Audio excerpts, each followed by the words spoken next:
আসসালামু আলাইকুম আরহামাতুল্লাহ। সুপ্রিয় দর্শক ও শ্রোতা মণ্ডলী, আশা করি মহান রাব্বুল আলামিনের অশেষ মেহেরবানিতে আপনারা সবাই ভালো আছেন। 6 প্রকারের শিক্ষা দিয়েছেন আমাদের রাসূল সাল্লাল্লাহু আলাইহি ওয়াসাল্লাম। ইস্তেগফার, ক্ষমা প্রার্থনা যে কোনো উপযুক্ত শব্দেই করা যায়। তার মধ্যে 1 নম্বর হলো, ইয়া আল্লাহ আমাকে ক্ষমা করে দাও। এমনটা করেও দোয়া করলেও কিন্তু ইস্তেগফার আদায় হয়ে যায়। তবে রাসূল সাল্লাল্লাহু আলাইহি ওয়াসাল্লাম যে বাক্যে ইস্তেগফার করেছেন সেই বাক্যে ইস্তেগফার করাটা নিঃসন্দেহে উত্তম। সুপ্রিয় দর্শক ও শ্রোতা মণ্ডলী, এই ভিডিওতে হাদিসে বর্ণিত 6টি প্রসিদ্ধ ইস্তেগফারের দোয়া আপনাদেরকে জানাবো। সুপ্রিয় দর্শক ও শ্রোতা মণ্ডলী, সবচেয়ে মর্যাদাপূর্ণ ইস্তেগফারটি হলো সাইয়্যিদুল ইস্তেগফার, যার অর্থ হলো, হে আল্লাহ, তুমি আমার পালনকর্তা, তুমি ব্যতীত কোনো উপাস্য নেই, তুমি আমাকে সৃষ্টি করেছো, আমি তোমার দাস। আমি আমার সাধ্যমতো তোমাকে দেওয়ার প্রতিশ্রুতি এবং অঙ্গীকারগুলোর উপরে সুদৃঢ় আছি। আমি আমার উপরে দেওয়া তোমার অনুগ্রহ স্বীকার করছি এবং আমি আমার গুনাহের স্বীকৃতি দিচ্ছি। তুমি আমাকে ক্ষমা করো, কেননা তুমি ব্যতীত পাপসমূহ ক্ষমা করার আমার যে আর কোনো মাবুদ নেই। সুবহানাল্লাহ। আবেগ মিশ্রিত কণ্ঠে এভাবে বাংলাতে আল্লাহর কাছে বলুন, কেননা বাংলায় যখন আপনি দোয়া করবেন তখন আপনি অনুধাবন করতে পারবেন আসলেই আপনি আল্লাহর কাছে কি বলছেন।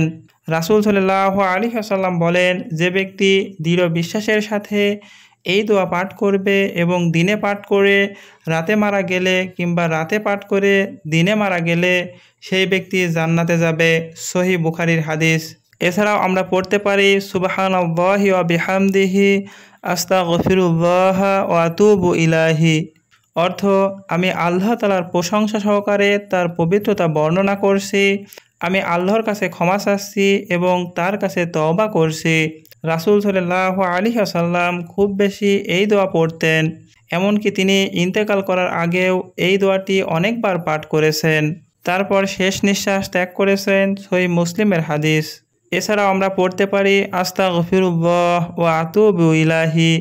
অর্থ, আমি আল্লাহর কাছে ক্ষমা চাচ্ছি এবং তার কাছে তওবা করছি। আবু হুরায়রা রাদিয়াল্লাহু তাআলা আনহু বলেন, আমি নবীজির চাইতে কাউকে অধিক এই ইস্তেগফার করতে দেখিনি।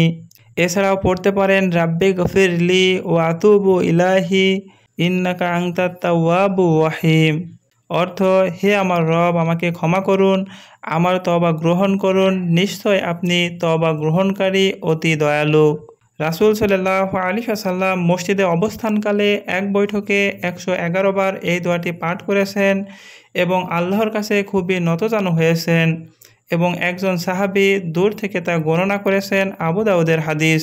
এছাড়াও পড়তে পারেন, আস্তাগফিরুল্লাহাল্লাযী লা ইলাহা ইল্লা হুয়াল হাইয়ুল কাইয়্যুম ওয়া আতুবু ইলাইহি। অর্থাৎ, আমি সেই আল্লাহর নিকট ক্ষমা প্রার্থনা করছি, তিনি ব্যতীত কোনো ইলাহ নেই, তিনি চিরঞ্জীব, চিরস্থায়ী, আমি তার কাছে তওবা করছি। রাসূল সাল্লাল্লাহু আলাইহি ওয়াসাল্লাম বলেছেন, যে ব্যক্তি এই দোয়া পাঠ করবে সে জিহাদের ময়দান হতে পলায়ন করে থাকলেও তাকে ক্ষমা করা হবে। আবু দাউদের হাদিস। এছাড়াও আমরা পড়তে পারি শুধুমাত্র আস্তাগফিরুল্লাহ, সংক্ষেপে এটি হচ্ছে শ্রেষ্ঠ ইস্তেগফার। অর্থাৎ, আমি আল্লাহর কাছে ক্ষমা প্রার্থনা করছি, অনবরত এইটুকু বলাই যথেষ্ট। রাসূল সাল্লাল্লাহু আলাইহি ওয়াসাল্লাম প্রত্যেক ফরজ নামাজ শেষে 3 বার বাধ্যতামূলকভাবে এভাবে আস্তাগফিরুল্লাহ বলতেন। মুসনাদে আহমদের হাদিস। সুপ্রিয় দর্শক ও শ্রোতা মণ্ডলী, ভিডিওতে বলা প্রত্যেকটি ইস্তেগফার যদি আমরা এভাবে পাঠ করি তাহলে ইনশাআল্লাহ অবশ্যই আল্লাহ রাব্বুল আলামিন আমাদের ক্ষমা করে দিবেন। আমিন। এরকম নতুন নতুন ভিডিও পেতে আমাদের চ্যানেলকে সাবস্ক্রাইব করে পাশে থাকা বেল আইকনটি প্রেস করে রাখুন।